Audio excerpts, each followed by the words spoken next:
नमस्कार, मी रुशाली यादव सारंग। बुलेटिनच्या सुरुवातीला आजच्या दिवसातली मोठी आणि महत्त्वाची बातमी। मध्य रेल्वेवर 3 दिवसांसाठी विशेष मेगा ब्लॉक घेण्यात आलेला आहे। सीएसएमटीच्या फलाट क्रमांक 10 आणि 11च्या विस्तारीकरणासाठी ब्लॉक आहे। ठाणे स्टेशनच्या फलाट क्रमांक 5 आणि 6चं देखील काम होत आहे।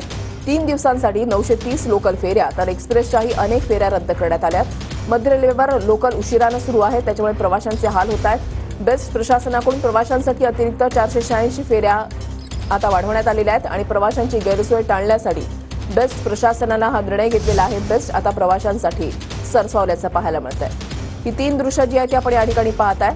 सीएसएमटी स्थानकाच्या ठिकाणाहून आता जे काम सुरू आहे, विस्तारीकरणाचं प्लॅटफॉर्मच्या विस्तारीकरणाचं काम सुरू आहे, त्याची गती आपण पाहताय।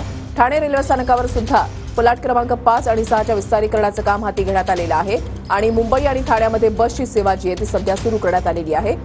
प्रवाशांच्या सोयीसाठी आता बेस्ट जी आहे ती सरसावल्याचं पाहायला मिळतंय।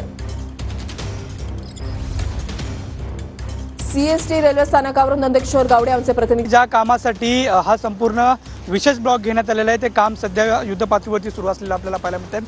ही थेट दृश्य आहेत ज्या ठिकाणाहून जे प्लॅटफॉर्म आहे छत्रपती शिवाजी महाराज टर्मिनलचा 10 आणि 11 या प्लॅटफॉर्मचा जो विस्तारीकरण आहे त्याचं काम आता प्लॅटफॉर्मच्या पुढेही सुरू असलेलं आपल्याला पाहायला मिळतं। खरं तर रात्रभर हे संपूर्ण काम असंच सुरू होतं। वेगवेगळे जे सिग्नल आहेत ते लावण्याचं काम सुरू आहे, वेगवेगळे जे प्लॅटफॉर्म आहे त्याचं खडी टाकणे किंवा इतर जे संपूर्ण कामं करावी लागतात ती कामं सध्या युद्धपातळीवरती सुरू असलेलं आपल्याला पाहायला मिळतं। खरं तर रात्रभरापासून ही संपूर्ण कामं सुरू होती। सकाळच्या टप्प्यात काहीसा आराम होता आणि पुन्हा एकदा आता ही संपूर्ण कामं सुरू असलेली आपल्याला पाहायला मिळते। जवळपास परवापर्यंत म्हणजे रविवारी दुपारपर्यंत ही संपूर्ण कामं पूर्ण होतील असा उद्देश मध्य रेल्वेचा आहे। छत्रपती शिवाजी महाराज टर्मिनलवरती हा संपूर्ण विस्तारीकरणाचं काम सुरू आहे। त्यामुळे एकंदरीत जर पाहायला गेलं तर काल रात्रीपासून याच कामासाठी विशेष जो ब्लॉक घेण्यात येणार आहे त्या काम जे आहे ते सध्या आता युद्धपातळीवरती सुरू असलेलं आपल्याला पाहायला मिळते।